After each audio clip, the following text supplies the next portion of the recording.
ओम शांति। भगवत गीता श्लोक क्लास में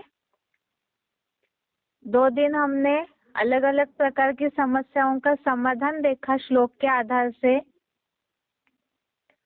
आज हम देखते हैं ब्राह्मणों के पुरुषार्थी जीवन और गृहस्थी जीवन के लिए तीसरे अध्याय में कुछ मुख्य श्लोक है, उसे एक बार संक्षेप में देखेंगे।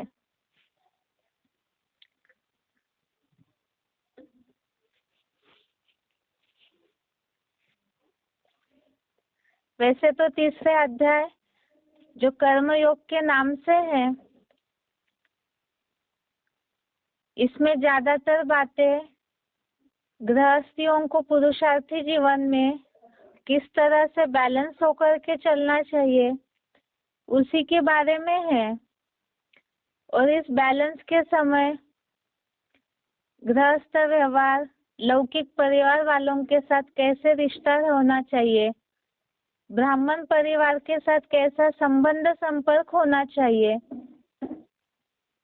साथ साथ ही श्रीमत का महत्व, ये सारी बातों के लिए जो श्लोक आए हुए हैं उसे संक्षेप में देखेंगे और उसके बाद बेसिक कोर्स।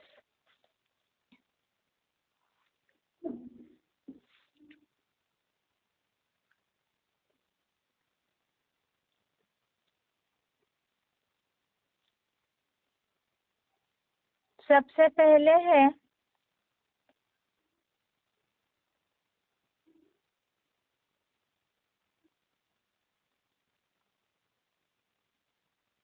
ब्राह्मण परिवार पर निश्चय।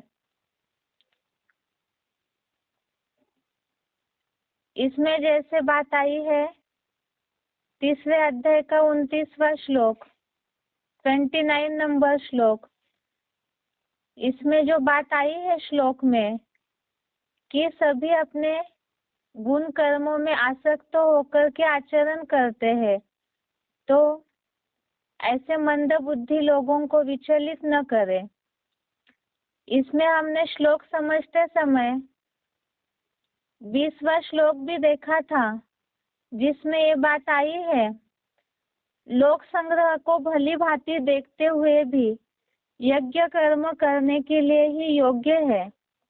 अर्थात ही जैसा भी स्वभाव संस्कार अनुसार आचरण हो व्यक्तियों का, तो वो अपने गुण कर्मों के आधार से आचरण करते हैं।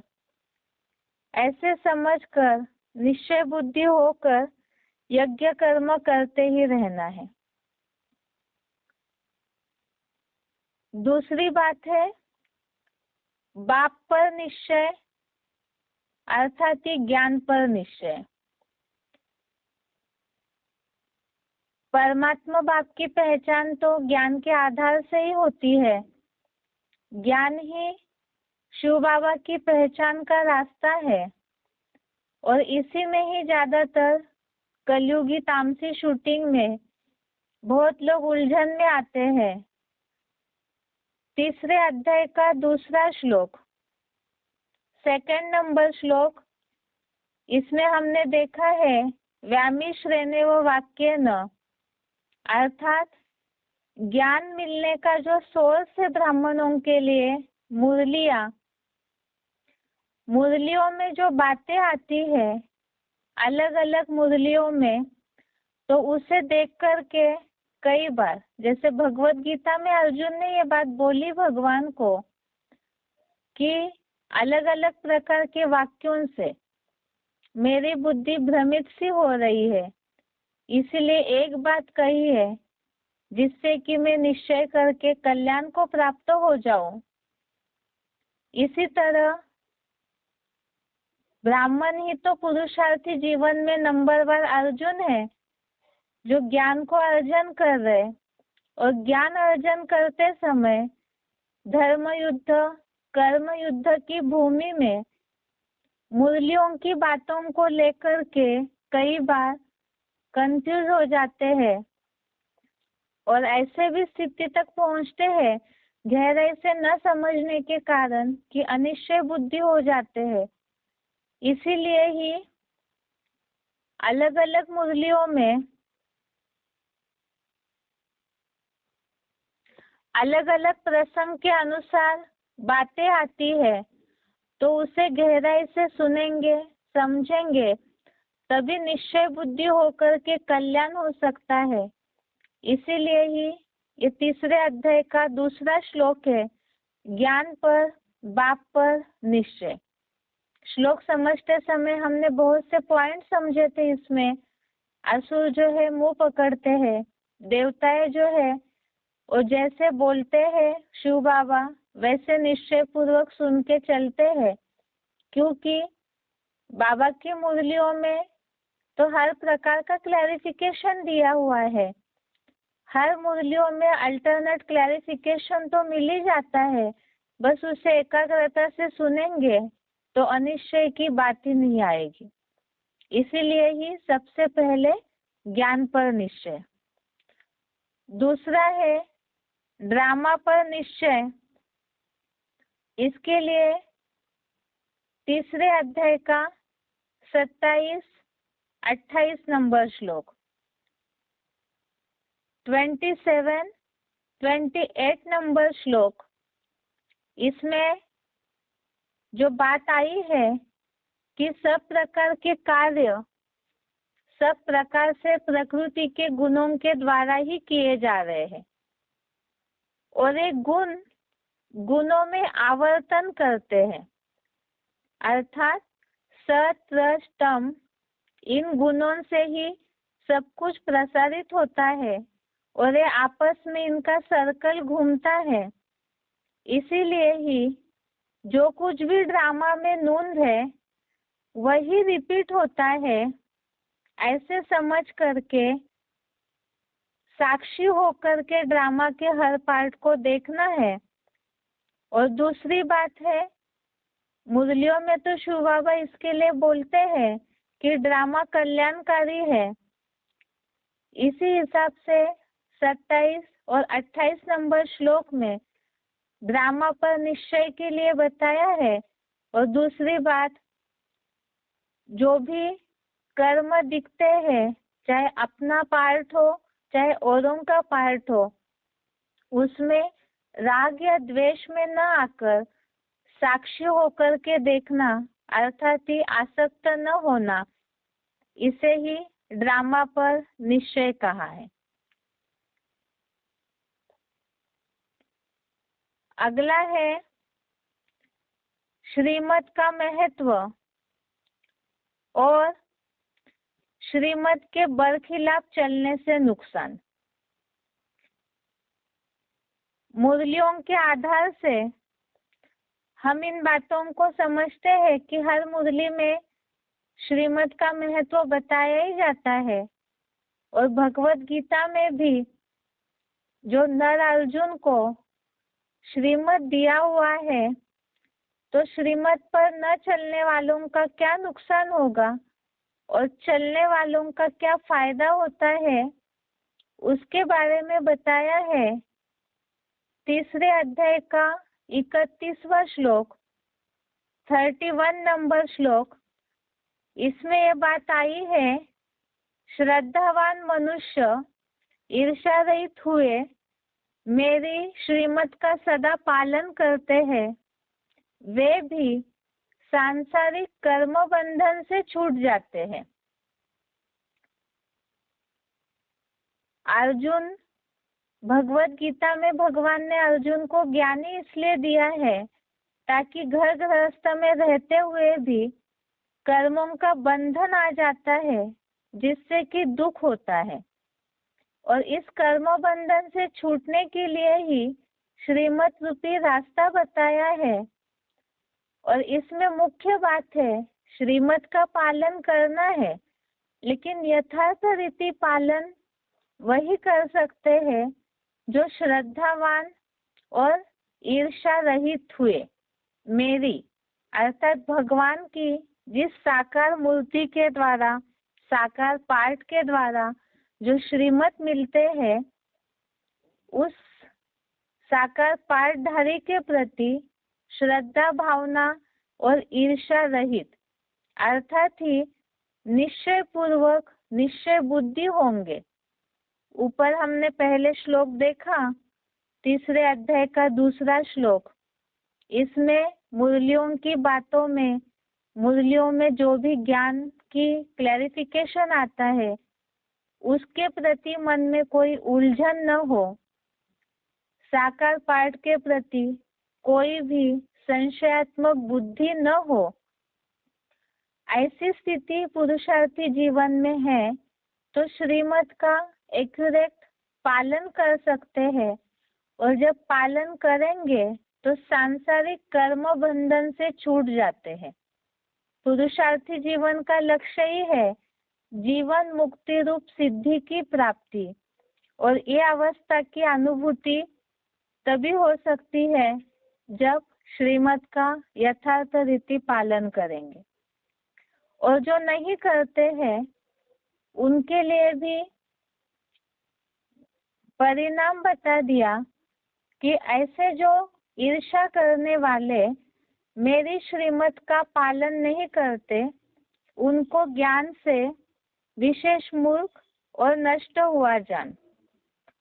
तो पुरुषार्थी जीवन में श्रीमत को पूरा फॉलो नहीं करते, अर्थात यथार्थ पहचान नहीं है, मुकर्रर रथ की पहचान ही नहीं है, तो ज्ञान को भी श्रद्धा भावना से समझ नहीं पाएंगे, और नहीं समझ पाएंगे तो श्रीमत पर पूरा चल भी नहीं पाएंगे, और नहीं चल पाते हैं तो उन्हें मूर्ख और नष्ट हुआ जान, अर्थात इसका नुकसान एक तो ज्ञान से पूरी तरह से जो पद प्राप्ति होनी है उससे भी वंचित होंगे।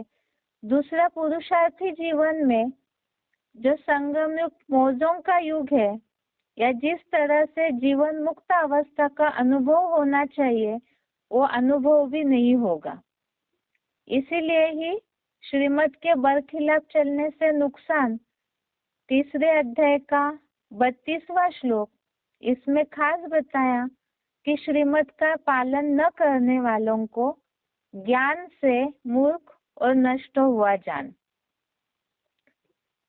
आगे ईश्वरीय सेवा का महत्व।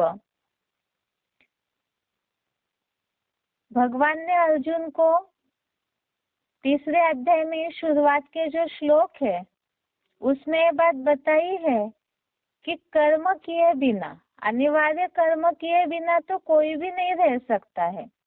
अर्थात मुरलियों में भी शिव बाबा ने बोला है कि अंतिम जन्म में जो गृहस्थी रची है उसे तो संभालना ही है। शरीर निर्वाह के बिना और कोई कार्य सिद्ध भी नहीं हो सकता, तो दैनिक कार्य के लिए शरीर निर्वाह जरूरी है।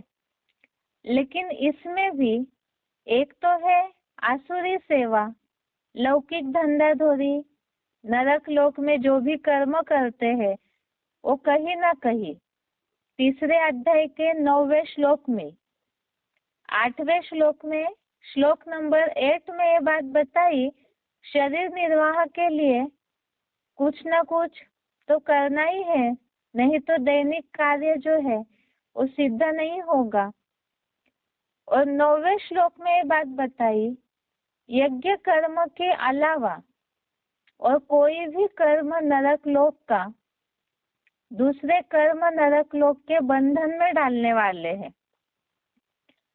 इसीलिए ही ये तो पुरुषार्थियों पर है कि क्या निर्णय लेना है, नरक लोक के कर्म बंधन में फंसना है या तो फिर ईश्वरीय सेवा, जो मुरलियों में शिव बाबा ने बताया है सब धंधों में है नुकसान सिवाय एक ईश्वरीय धंधे के।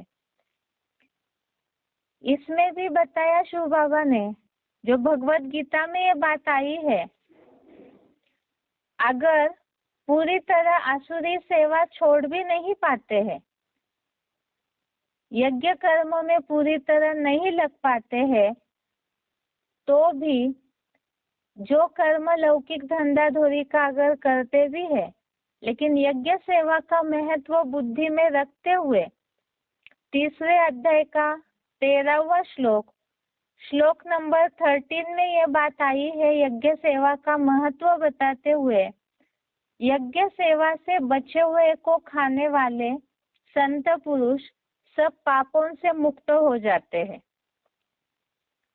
श्लोक नंबर 13, यज्ञ सेवा से बचे हुए को खाने वाले संत पुरुष सब पापों से मुक्त हो जाते हैं। इसमें हमने पॉइंट समझा था, सिलेक्टेड पॉइंट, कि घर गृहस्थ में जो कुछ भी लगाते हैं, जितनी आवश्यकता है उतना यूज करके ईश्वरीय सेवा की भावना भी बुद्धि में रखे, ईश्वरीय सेवा में लगा करके फिर गृहस्थ व्यवहार में भी लगाए। ऐसा बैलेंस जो रखते हैं तो उससे अगर ईश्वरीय सेवा में धन तन की ताकत लगाते हैं तो मन भी ऑटोमेटिकली वहां ही लगेगा और उससे भी पाप कर्म विनाश होने का मार्ग खुल जाता है। ऐसे ही 14वां श्लोक, तीसरे अध्याय का श्लोक नंबर 14, इसमें भी यज्ञ सेवा से क्या फायदा होता है वो बताया है। एक तो यज्ञ कर्म करते हैं, यज्ञ सेवा करते हैं। इसमें पॉइंट जो हमने सुने थे, सिलेक्टेड पॉइंट, इसमें ये बातें आई थी कि जितना औरों की ज्ञान की सेवा करेंगे तो उससे ज्ञान का मंथन चलेगा। यह वाचा सेवा जितनी करेंगे तो उससे ज्ञान की बारिश होगी, मंथन चलेगा, अर्थात ही नए नए पॉइंट बुद्धि में आते रहेंगे। जितनी ज्ञान वर्षा होगी अर्थात ज्ञान का मंथन चलेगा, उतनी याद की अवस्था बढ़ेगी। और जो शिव बाबा की सेवा करते हैं, अलग अलग प्रकार की सेवाएं हैं, मनसा वाचा कर्मणा, तो जो जितना अपनी यथाशक्ति सर्विस करते हैं तो उतना शिव बाबा भी ऐसे सर्विसेबल को याद करते हैं। और जितनी याद की ताकत बढ़ेगी ब्राह्मणों की तो उतना ब्राह्मणों का संगठन बढ़ेगा।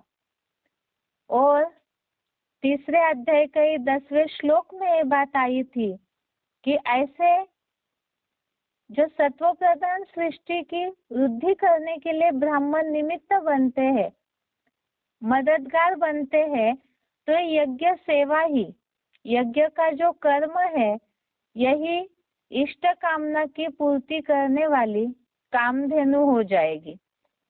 इसीलिए ही ये ईश्वरीय सेवा का, यज्ञ सेवा का महत्व है। यथाशक्ति जो जिससे बंधन मुक्त होते जाएंगे, महत्व बुद्धि में बैठता जाएगा, तो ऐसे यज्ञ सेवा करने वालों के लिए शिव बाबा ने गारंटी दी है कि मेरी सेवा में रहने वाले कभी भी भूख नहीं मर सकते हैं।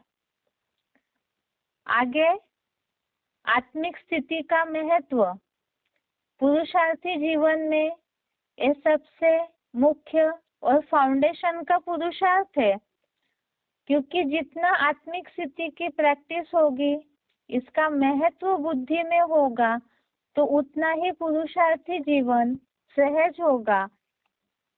तीसरे अध्याय का 17, 18 नंबर श्लोक और 35 नंबर श्लोक, 35 नंबर श्लोक में ये बात आई है, स्वधर्मे निधनम श्रेय परधर्म भयावह।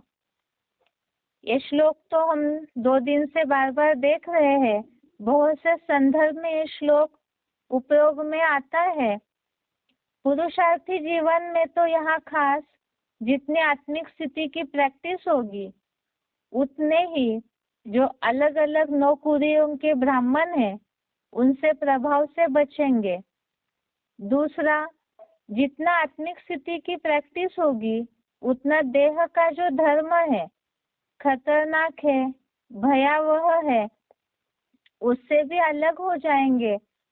और 17, 18 नंबर श्लोक, 17, 18 नंबर श्लोक में तो सार बता दिया आत्मिक स्थिति के पुरुषार्थ का।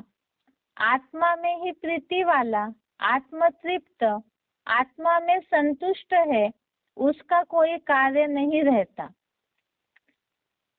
ये श्लोक पढ़ने के लिए तो सभी को छोटा है, अर्थ भी तुरंत याद हो जाता है, लेकिन जब श्लोक तीसरे अध्याय का सार समझना शुरू किया था तो एक उदाहरण देखा था। मुरलियों में भी शिव बाबा जिस बात के लिए बार बार बोलते हैं, ईश्वरीय ज्ञान का प्रूफ है प्रैक्टिकल लाइफ। अर्थात ये थ्योरी का पॉइंट, ये श्लोक तो हमें बुद्धि में आ गया कि आत्मिक स्थिति के फाउंडेशन से सब कुछ ठीक होता है, लेकिन जितना प्रैक्टिकल में इस पुरुषार्थ की प्रैक्टिस होगी, आत्मा में ही प्रीति वाला, आत्मतृप्त, आत्मा में संतुष्ट, तो जितनी ऐसी प्रैक्टिस होगी देह को भूलने की, तो उसका रिजल्ट स्वतः ही संकल्प सिद्धि प्रैक्टिकल दिखाई देगी कि उनका कोई कार्य नहीं रहता, जैसे कि सतयुगी देवात्माएं। और दूसरा, ऐसे आत्मिक स्थिति वाले जो ब्राह्मण हैं, उनके लिए बताया कि पुरुषोत्तम संगम में उनको न कुछ करने से प्रयोजन है, न ऐसे प्राणी का किसी पर दैहिक कार्य निर्भर होता है। तो यह पुरुषार्थी जीवन में आत्मिक स्थिति का महत्व है। ज्ञान योग की अगला पॉइंट है, ज्ञान योग की धारणा में पवित्रता का महत्व।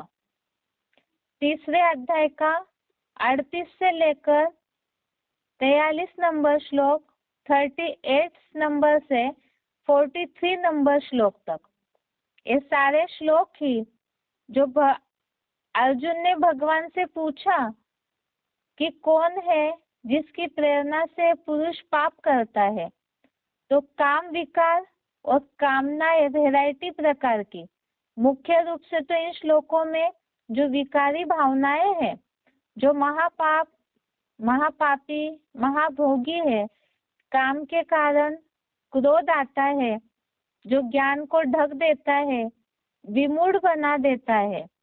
इसीलिए ही ब्राह्मण जीवन में, पुरुषार्थी जीवन में पवित्रता का महत्व बताया है इन श्लोकों में, जो बताया कि अगर ज्ञान भी सुनते रहेंगे और ब्रह्मचर्य का पालन नहीं करेंगे तो असुर या दैत्य बनेंगे, बुद्धि में ज्ञान टिकेगा नहीं तो गूंगा बनेंगे, ज्ञान की सर्विस नहीं करेंगे, और ज्ञान ढक देता है बुद्धि को, विकारी भावनाओं से बुद्धि ढक जाती है, ज्ञान ढक जाता है, तो उससे दुखी भी होते रहेंगे और रिजल्ट जो प्राप्ति होनी चाहिए वो नहीं होगी। इसीलिए ही पवित्रता का महत्व इन श्लोकों में बताया है। खास तो ज्ञान बुद्धि में तभी ठहरेगा जब पवित्रता को अपनाएंगे, और उसके साथ साथ ही ऐसी प्रैक्टिस के लिए ही परमात्मा की यथार्थ पहचान, बुद्धि दाता की पहचान के लिए 43 नंबर श्लोक जो इसमें बताया है, जितना योगी बनेंगे, आत्मिक स्थिति की प्रैक्टिस करेंगे, तो उतना एक काम विकार रूपी शत्रु को मार सकते हैं। आगे लौकिक अलौकिक का बैलेंस, और लौकिक में रहते हुए भी अलौकिक या बेहद की वैराग्य वृत्ति, इसके लिए ही पुरुषार्थियों को इसमें सार समझाया है कि गृहस्थ में रहते हुए भी ज्ञान में चलने वालों को कैसे रहना चाहिए। ये सारे श्लोक वैसे तो हमने अव्यक्तवाणियों के पॉइंट्स के आधार से अच्छी रीति से समझे हैं, इसीलिए इसे केवल संक्षेप में देखते हैं। 25, 26 और 30 नंबर श्लोक, 25, 26 और 30 नंबर श्लोक, इसमें ज्ञानियों को कैसे रहना है ये बात बताई है। जैसे अज्ञानी पूरे आसक्त हो कर्म करते हैं, वैसे ज्ञानियों को अनासक्त होकर, डिटैच होकर संसार संगठन की इच्छा से कर्म करना है। अर्थात केवल हम घर गृहस्थ में सेवार्थ रह रहे हैं, ये भावना न्यारेपन की बुद्धि में होनी चाहिए। दूसरा, अज्ञानी जो है वो अपने कर्मों में आसक्त है, अर्थात गृहस्थ में जो ज्ञान में न चलने वाले हैं, तो उनके प्रति उन्हें उनका कर्म करने दे, और कर्मयोगी अर्थात ज्ञानी सब कार्य अर्थात गृहस्थ के अपने कार्य जो जिम्मेवारियां है उसे भली भांति निभाते हुए यज्ञ सेवा का कर्म करते रहे, तो उससे गृहस्थ जीवन और यज्ञ सेवा अर्थात लौकिक अलौकिक का बैलेंस होता रहेगा और बुद्धि की अवस्था भी सही रहेगी।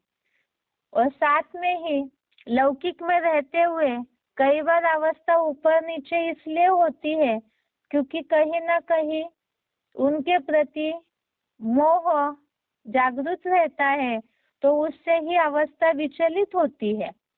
इसीलिए तीसरे अध्याय का 30वां श्लोक में बात बताई कि आध्यात्मिक बुद्धि से यज्ञार्थ श्रेष्ठ कर्मों को अर्पण कर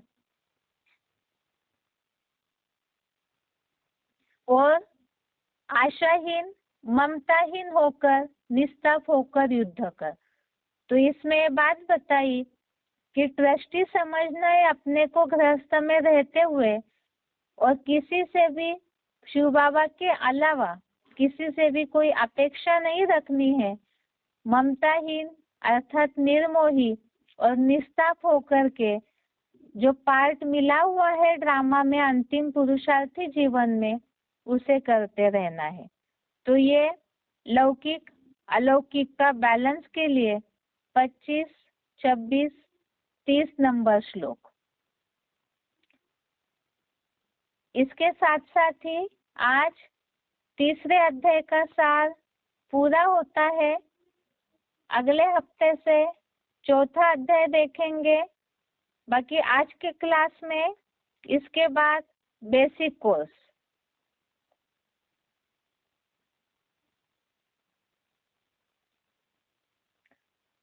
बेसिक कोर्स में इस हफ्ते की रिवीजन देखते हुए ही आगे संगम युग का थोड़ा सा टॉपिक बाकी है, उसे 5 मिनट में देखेंगे।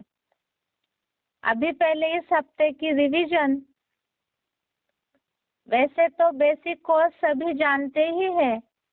बेसिक कोर्स हम इस हिसाब से देख रहे हैं ताकि लौकिक दुनिया वालों को समझाते समय कौन सी बात के लिए कौन सा श्लोक हम लागू कर सकते हैं, कौन सा प्रूफ दे सकते हैं, इसी हिसाब से ही रिवीजन करते समय जो बेसिकली बातें पता है उसे संक्षेप में बता करके केवल श्लोक का प्रूफ देखते हुए आगे का टॉपिक देखेंगे।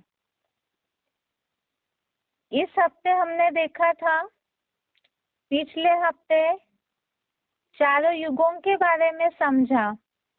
अब 4 युग होने के बाद स्वर्ग और नरक के लिए हमने समझा है।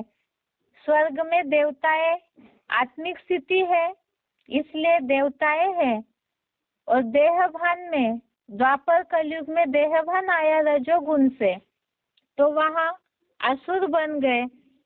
और जिसके लिए हमने देखा था नर जो करे सो नरक, रजोगुण देहभान से प्रभावित होकर के जो भी कर्म होने लगे द्वापर कलयुग में और नरक बन जाता है। और यही द्वापर युग से ही असुर हो गए। 16वें अध्याय में देवताएं और असुरों का वर्णन दिया हुआ है, लोगों को समझाने में उसके गुण देख सकते हैं। आगे है नरक और स्वर्ग, इसी सृष्टि की बात है। वो कैसे? तो वही 16वें अध्याय के श्लोक। बाकी इसी सृष्टि में स्वर्ग और नरक है, इसके प्रूफ के लिए 16वें अध्याय का 6वां श्लोक, अध्याय 16 का श्लोक नंबर 6 इसमें 2 भूत सर्गो लोके अस्मिन। इससे ये सिद्ध हुआ कि इसी सृष्टि पर 2 प्राणियों की सृष्टि है, असुर और देवता। तो आत्मिक स्थिति के आधार से ऊंची स्थिति देवता और देहभान के आधार से नीची स्थिति अर्थात असुर है। अब ये देवता और असुर कब और कैसे थे, इसके बारे में अन्य धर्मों में जो उल्लेख है उसे भी हमने देखा था। ये नाम रिपीट नहीं करेंगे। अलग अलग धर्मों में स्वर्ग और नरक के नाम आते हैं, जैसे कि हिंदुओं में वैकुंठ और नरक को हिंदुओं में नरक कहते हैं। क्रिश्चियंस हेवन पैराडाइज कहते हैं स्वर्ग को, मुसलमान जन्नत कहते हैं। और क्रिश्चियंस नरक को हेल, मुसलमान दोजख कहते हैं। आगे है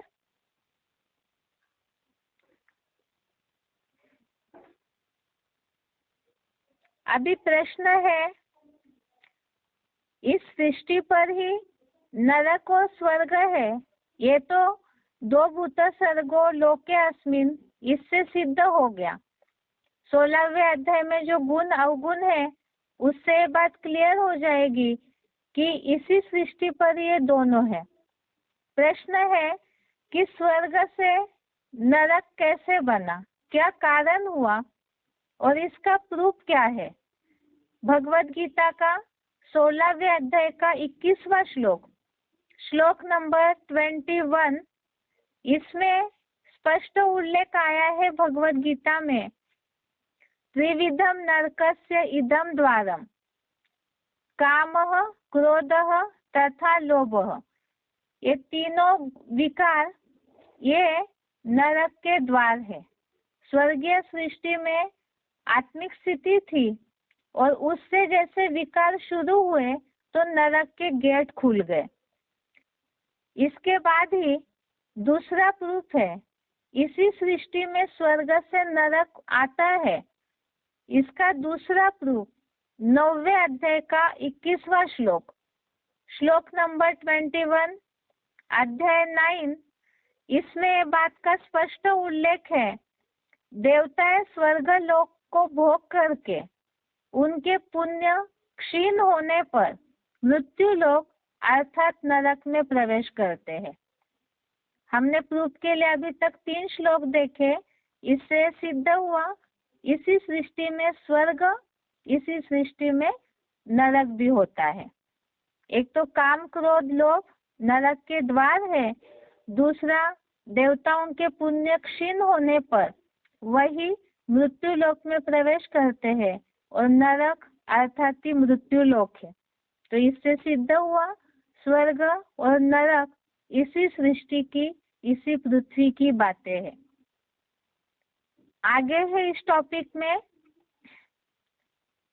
अब स्वर्ग और नरक इसी सृष्टि पर है, हमने देखा। अगली बात, शास्त्रों में इस बात को उल्लेख है ब्रह्मा का दिन और ब्रह्मा की रात का। तो ये ब्रह्मा का दिन और रात ये कौन सा समय है? ये पृथ्वी से कोई अलग तो नहीं है, क्योंकि अभी तक तो श्लोक में हमने समझा। अब दिन और रात एग्जैक्ट कौन से समय के लिए बोला है, इसके लिए भगवत गीता का श्लोक है।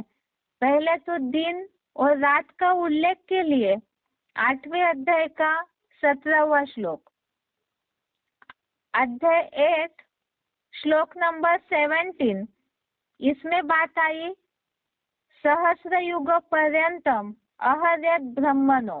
अहर्यत अर्थात दिन और रात्रि युग सहस्रांतम, रात्रि अर्थात रात, और ये समान है। सहस्र युग और युग सहस्र, रात और दिन के लिए समान समय का उल्लेख आया है। अब कौन सा समय है एक्यूरेट, उसकी तरफ बराबर है समय, ये तो उल्लेख आया। कौन सा समय है, इसके लिए ही भगवत गीता में इशारा दिया उसी के नीचे का श्लोक 18वां 18 नंबर श्लोक, इसमें बात आई अव्यक्तात् व्यक्तः सर्वा प्रभवन्ति अहरागमे। अहरागमे और दूसरा रात्र्यायन्ते प्रलीयन्ते। इसका भावार्थ है दिन आने पर प्राणी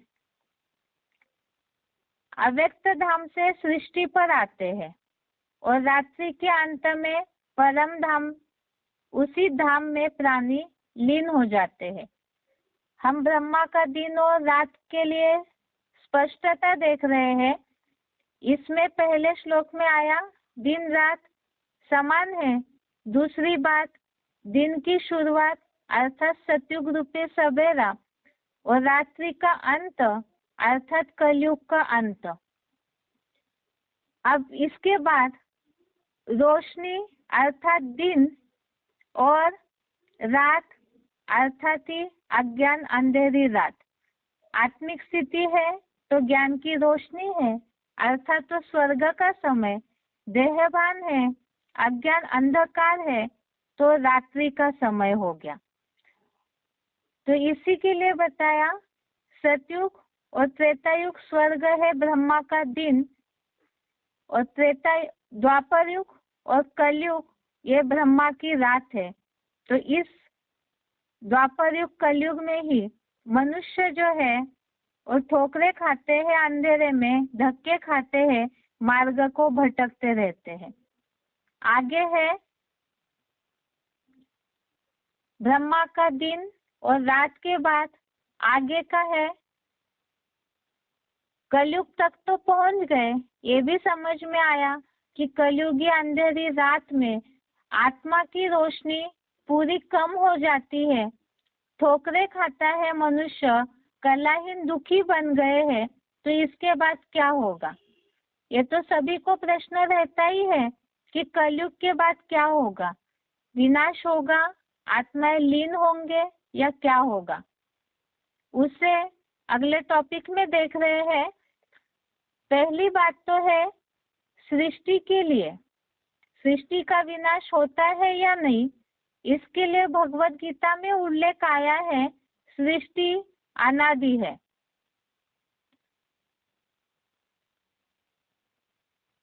सृष्टि का कलयुग के बाद क्या होगा इसके बारे में तो भगवान ही बता सकते हैं क्योंकि वो त्रिकालदर्शी है। और उसी आधार से भगवत गीता में उल्लेख आया है सृष्टि अनादि है। अर्थात ही तो फिर ये जो बात उठती है सृष्टि का विनाश होगा या प्रलय होगा, ये कैसे?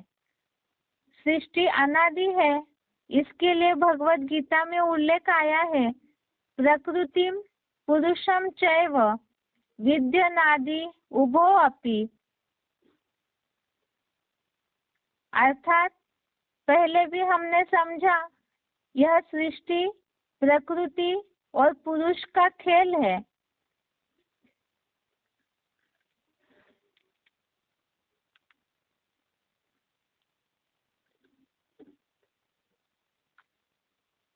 यह सृष्टि प्रकृति और पुरुष का खेल है और अनादि है।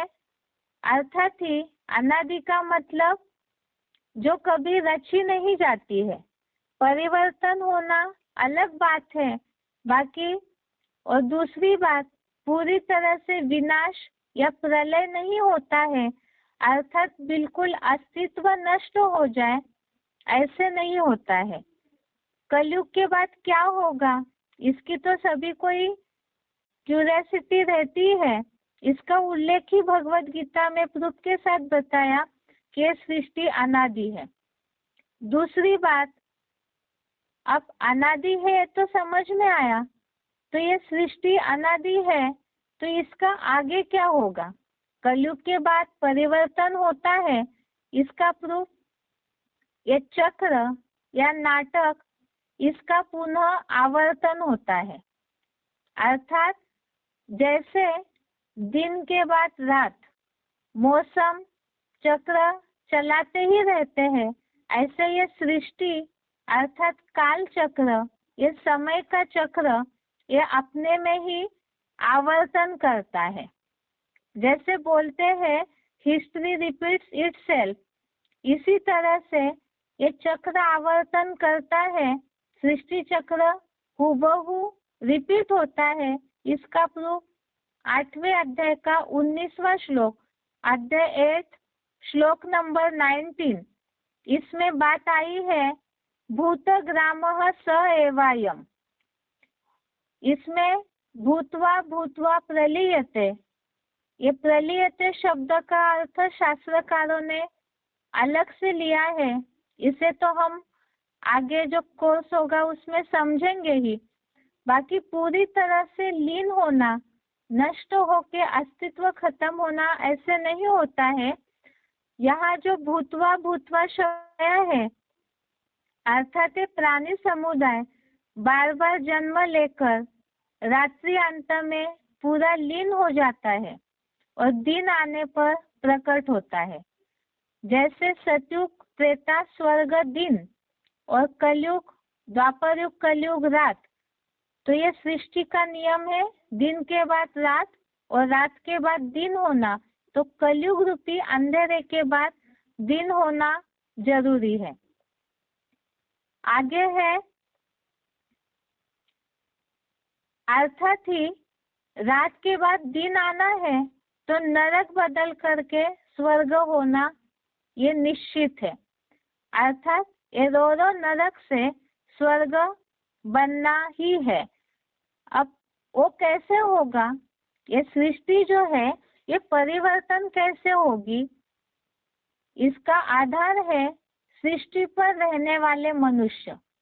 क्योंकि मनुष्य बिगड़े तो सृष्टि बिगड़ी, मनुष्य सुधरे तो सृष्टि सुधरती है। क्योंकि हमने बेसिक कोर्स में पूरा देखा, सतयुग त्रेतायुग में मनुष्य देवता बनकर आत्मा अभिमानी थे तो सृष्टि सुखदायी थी। और जैसे द्वापर से नरक का गेट खोला मनुष्यों ने अपने कर्मों के द्वारा अलग मत मतांतरों में भटके विकारी दुनिया में चले गए तो ये सृष्टि नरक हुई। तो फिर मनुष्य सुधरेंगे तभी यह सृष्टि सुधर सकती है। इसका प्रूफ हमने देखा था, जैसे ऋषि मुनियों के आश्रमों का वातावरण। मनुष्य योनि ही उत्कृष्ट योनि है, बुद्धिजीवी है, तो बुद्धि के आधार से ही मनुष्य स्वयं को परिवर्तन करे तो ये जड़ जंगम सृष्टि भी बदल जाएगी। अब प्रश्न है कि ये मनुष्य बदलेंगे कैसे।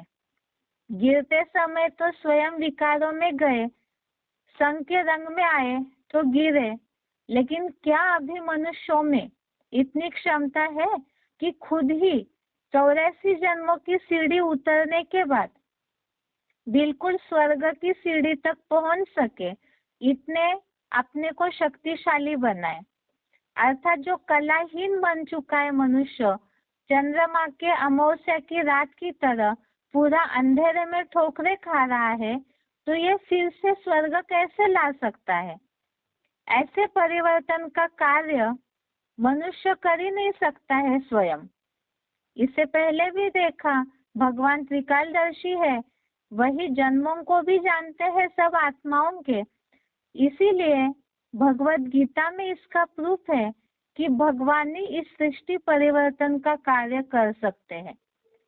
9वें अध्याय का 10वां श्लोक, अध्याय 9 श्लोक नंबर 10, इसमें उल्लेख आया है मया अध्यक्षेन और जगत विपरिवर्तते। श्लोक पूरा इसलिए नहीं देख रहे हैं क्योंकि रिवीजन है। 9वें अध्याय का 10वां श्लोक, इसमें स्पष्ट उल्लेख है मया अध्यक्षेन, मेरी अध्यक्षता में यह जगत विपरिवर्तित है, अर्थात विपरीत दिशा में परिवर्तित हो जाता है। कैसे? स्वर्ग से नरक बना पूरे 5000 वर्ष का चक्र घूमते घूमते, लेकिन अब नरक से स्वर्ग बनना है तो उसके लिए ही वो समय है कि भगवान की अध्यक्षता में ही एक ही जन्म में मनुष्य को ऐसे उठना है। उसी के लिए ही वो समय कौन सा है, ये तो श्रेष्ठता की बात है कि ऐसा अमूल परिवर्तन, महान परिवर्तन एक ही समय में कैसे होगा। उसी समय का गायन ही, भगवान के अवतरण का समय ही संगम युग कहा जाता है, जो कलयुग का अंत और सतयुग की शुरुआत के बीच का समय है। भगवान के इस कार्य का उल्लेख ही भगवान के अध्यक्षता में सृष्टि परिवर्तित होती है और समय की निशानी भगवत गीता में आई है, यदा यदा ही धर्मस्य। और भगवान ऐसे धर्म भ्रष्ट कर्म भ्रष्ट भारत में, ऐसे समय में जब दुनिया की हालत ऐसी होती है, ऐसे समय में उत्पत्ति करता और विनाशकर्ता के रूप में, श्लोक नंबर 7वें अध्याय का 6वां श्लोक, अध्याय 7 श्लोक नंबर 6 में ये बात आई है। भगवान उत्पत्ति करता, अर्थात सृष्टि में मनुष्य अपने स्वरूप को भूल जाते हैं तो उन्हें पूरा रचने का और आसुरी गुणों के विनाश का कार्य भगवान करते हैं। और उनका अवतरण भारत भूमि पर होता है, क्योंकि भारत ही आध्यात्मिकता को महत्व देने वाला और शुरुआत से लेके चलता हुआ आया हुआ धर्मखंड है, जो सतयुग से भी 4 युगों तक होता है। ये जो भगवान के अवतरण का समय संगम युग है, इस छोटे से 100 वर्ष के संगम युग में गीता ज्ञान राजयोग की शिक्षा द्वारा मनुष्यों को जीवन मुक्ति का जन्म सिद्ध अधिकार मिलता है। अब यही संगम युग के लिए आगे देखते हैं। इसमें भगवान प्रजापिता ब्रह्मा अर्थात जगत पिता के द्वारा सभी मनुष्यों को जो ज्ञान लेते हैं उन्हें ब्राह्मण कहलाए जाते हैं। ब्रह्मा मुख वंशावली है तो वो ब्राह्मण है। इन ब्राह्मण वर्ण का संगम युग का ये छोटा सा 100 वर्ष के संगम युग का ब्राह्मण वर्ण का उल्लेख विराट रूप में दिखने में नहीं आता, क्योंकि विराट रूप में जैसे कि देवता, क्षत्रिय, वैश्य, शूद्र 4 युगों की रचना विराट रूप में दिखाई है। संगम युग गुप्त युग है, उसके बारे में कोई जान नहीं पाता है, इसीलिए ही उसका उल्लेख नहीं दिखने में आता। फिर दुनिया में जो गायन है ब्राह्मण से देवता बने का, वो कैसे पड़ा? क्या दुनिया में जो भी लौकिक में ब्राह्मण है, जो भी समाज में ब्राह्मण जाति है, क्या वो सभी देवता है? ऐसी बात नहीं है। कलयुग में तो सभी वर्ण संकर हो जाते हैं। ब्रह्मा मुख से ज्ञान सुनकर अपने जीवन में जो परिवर्तन करते हैं वही ब्राह्मण से देवता है। आगे ये जो पुरुषोत्तम संगम युग है, जैसे बताया ये गुप्त युग है, क्योंकि दिखने में तो जो ज्ञानी नहीं है उन्हें इस युग के बारे में समझ में नहीं आएगा।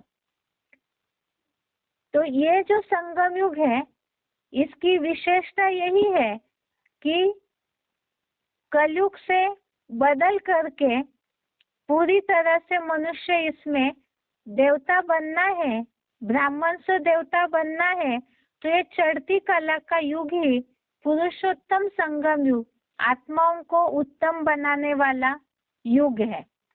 इसी की यादगार में दुनिया में भक्ति मार्ग में पुरुषोत्तम मास या पुरुष अधिक मास के रूप में मनाया जाता है। भक्ति वाले जानते नहीं हैं तो दान धर्म करते हैं ताकि पुण्य मिले।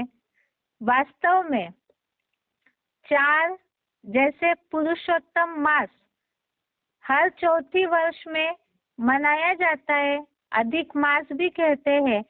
यहाँ 4 युगों के बाद ये संगम युग आता है जो आत्माओं को पुरुषोत्तम बनाता है। जिस समय में अधिक अपने आत्मा में ज्ञान की रोशनी भरने का समय है, आत्मा को उठाने का, परिवर्तन का समय है। इसीलिए ही और युग, सतयुग सोने समान, त्रेता चांदी समान, द्वापर तांबे समान और कलयुग लोहे समान है, तो संगम युग हीरे समान श्रेष्ठ युग है। कलयुग में कौड़ी तुल्य बने, वैल्यूलेस बने, तो संगम युग हीरे की तरह श्रेष्ठ है, जो आत्मा में ज्ञान की रोशनी भरकर पूरी तरह कला संपन्न बनने का युग है। यही पुरुषोत्तम संगम युग। इसमें खास क्या होता है जो इसकी महिमा है, इतना गुप्त होने पर भी इसमें एक ऐसी विशेष शक्ति भरी हुई है। इस 100 साल के संगम युग में एक तो भगवान स्वयं सृष्टि पर आते हैं और मनुष्य आत्माओं में ज्ञान की रोशनी भरते हैं ज्ञान के आधार से। दूसरी बात, यही संगम युग है जिसमें मनुष्य 16 कला से भी ऊपर कलातीत बन सकता है। इसका ही उल्लेख भगवत गीता में त्रिगुणातीत के नाम से आया हुआ है। सत, रज, तम प्रकृति के इन गुणों से मनुष्य प्रसारित होते हैं, जो हमने समझा देवताएं भी उसके कारण नीचे उतरते हैं। लेकिन इन गुणों से भी ऊंची अवस्था त्रिगुणातीत अवस्था है। इसी के लक्षण भगवत गीता के 14वें अध्याय में श्लोक नंबर 22, 23, 24 त्रिगुणातीत अवस्था जो संगम युग में, पुरुषोत्तम संगम युग में मनुष्य भगवान के ज्ञान से प्राप्त करते हैं, इसका उल्लेख ही अध्याय 14 के श्लोक नंबर 22, 23, 24 में आया हुआ है। उसका केवल भावार्थ से लिए हुए शब्द बताते हैं कि ये त्रिगुणातीत अवस्था अर्थात क्या है, जो सत, रज, तम इन गुणों से भी परे है, अर्थात ही राग द्वेष से रहित, उदासीन की भांति रहते हुए भी अचल अडोल स्थिर रहना, सुख दुख, प्रिय अप्रिय, निंदा स्तुति, मान अपमान, मित्र शत्रु में समान, सर्व कर्म त्यागी। अब ऐसी अवस्था तो सभी चाहते हैं। क्यों? क्योंकि ज्यादा खुश होते हैं तो खुशी भी ठहरती नहीं, और ज्यादा दुखी होते हैं तो भी मनुष्य परेशान होते हैं। और इन दोनों से भी ऊपर अवस्था जो बिल्कुल आत्म बिंदु की स्टेज, ये त्रिगुणातीत स्टेज, जो भगवान ने अर्जुन को बोला है, हे अर्जुन इन 3 गुणों से भी परे हो जाओ। तो ऐसी अवस्था जिसमें कोई भी बात का कोई लेपछेप न लगे, कोई असर ही न हो, ऐसी अवस्था तो हर मनुष्य ही अपने जीवन में चाहता है। इसी संगम युग के लिए ही ये बात है कि त्रिगुणातीत, तीनों गुणों से परे बनाने वाला, पुरुषोत्तम, आत्माओं में भी उत्तम, श्रेष्ठ से श्रेष्ठ बनाने वाला ये संगम युग है।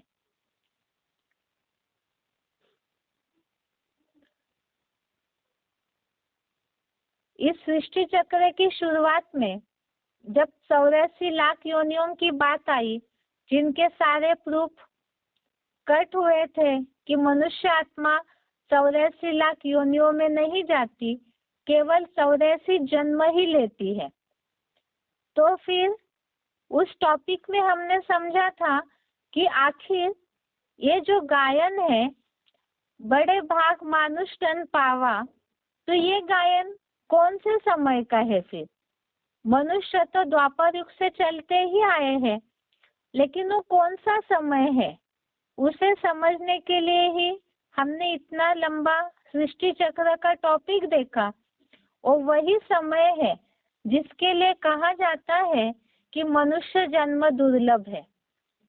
ये संगम युग का समय, जो कलयुग अंत और सतयुग की शुरुआत के बीच के समय में जहाँ मनुष्य खड़े हो जाते हैं, उसमें पूरे कलाहीन अंधकार से रोशनी आना शुरू हो जाता है आत्मा में।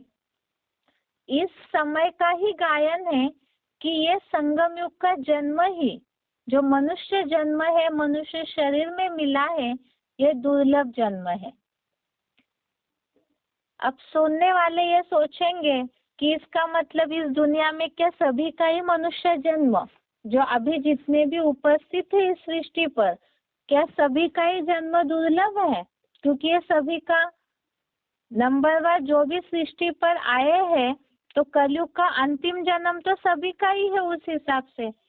लेकिन ऐसे नहीं, जो परमात्मा को पहचानेंगे, उस डायरेक्टर के सामने आते हैं, पहले उनके लिए नंबरवार जो पहचानते जाएंगे, तो उनके लिए वो मनुष्य जन्म श्रेष्ठ जन्म हो जाएगा। इसी के लिए ही अब ये श्रेष्ठ बनेगा कैसे? भगवान को तो पहचान लिया, लेकिन केवल पहचानने से नहीं होगा, बल्कि भगवत गीता में इसके लिए बताया है। 14वें अध्याय का 26वां श्लोक, अध्याय 14 श्लोक नंबर 26। ये श्लोक है, माम च यो व्यभिचारेण भक्ति योगेन सेवते सगुणान समतीतेतान ब्रह्म भुवाय कल्पते। अर्थात जो मुझको अव्यभिचारी भावना से योग युक्त सेवा करता है, वह इन गुणों को संपूर्ण पार करके परम ब्रह्म के लिए योग्य है। अर्थात ही भगवान के ज्ञान को समझ लिया, समझने के बाद जो अव्यभिचारी भाव से, क्योंकि द्वापर कलयुग में अनेक मतांतरों में फंसकर व्यभिचारी बने हैं, तो सारे संग के रंग को हटाकर जितना अव्यभिचारी होकर भगवान की सेवा करते हैं, तो ये 3 गुणों से पार होके संपूर्ण परम ब्रह्म के लिए योग्य हो जाता है। अब भगवान की याद और सेवा, यही इसका एक रास्ता है। फिर घर गृहस्थ में रहते हुए भी ऐसी स्थिति, बहुत ऐसे जिज्ञासु हैं जो पूछेंगे कि आप समझा रहे हैं, तो फिर क्या आप ऐसी स्थिति को प्राप्त हुए हैं क्या? लेकिन यहाँ है कि जितना जितना पुरुषार्थ करते जाएंगे, जितना जितना भगवान के नजदीक याद और सेवा के द्वारा जाते जाएंगे, तो उतना ही इन गुणों से पार होकर के उस स्थिति तक पहुंचते जाएंगे। और ऐसा परम सौभाग्य जो है, जिन्हें मिलता है, जो भगवान को यथार्थ रीति पहचान कर अव्यभिचारी भाव से उनमें ही पूरी ताकत लगा देते हैं, तो वही जन्म है जो 84 जन्मों में भी सतयुग, त्रेता, द्वापर, कलयुग के सारे जन्मों से भी श्रेष्ठ जन्म और मनुष्य जन्म, जिसे दुर्लभ कहा हुआ है। मुख्य बात तो है, एक तो भगवान जो पूरी तरह से, जिसके लिए कहते हैं, भगवत गीता में भी ये बात आई है, अर्जुन ने भगवान को बोला है कि धन्य हो गया, तो जीवन पूरा सफल हो जाता है। आत्मा भी पूरी तरह कलाहीन से रोशनी वाली बन जाती है, जिसे ही बोला तीनों गुणों से पार हो जाती है। तो वही जन्म है जिसके लिए बोला जाता है बड़े भाग मानुष तन पावा। तो वही जन्म है पुरुषोत्तम संगम युग का जो मनुष्य जन्म दुर्लभ कहा जाता है और साथ में ही सबसे श्रेष्ठ से श्रेष्ठ कलातीत बनाने वाला भी यही जन्म है। यहाँ तक तो हमने समझा पुरुषोत्तम संगम युग तक। अब यहाँ पर मनुष्य अपने को कला संपन्न दिव्य गुण संपन्न बनाते हैं, लेकिन आगे क्या, सतयुग कैसे आएगा, सृष्टि का आखिर जो परिवर्तन होता है सतयुगी सृष्टि में कलयुग से, तो कैसे होता है, उसकी प्रोसेस क्या है, उसके बारे में अगले हफ्ते देखते हैं। आज के लिए भगवत गीता क्लास यहाँ तक ही। क्लास पूरा करने के पहले एक विशेष बात, श्लोक टेस्ट में पूरे तीसरे अध्याय से रिलेटेड प्रश्न होंगे, इसीलिए ही पूरे तीसरे अध्याय को ही अच्छी तरह से पढ़ना होगा ताकि उसी हिसाब से प्रश्नों का जवाब दे सके। ओम शांति।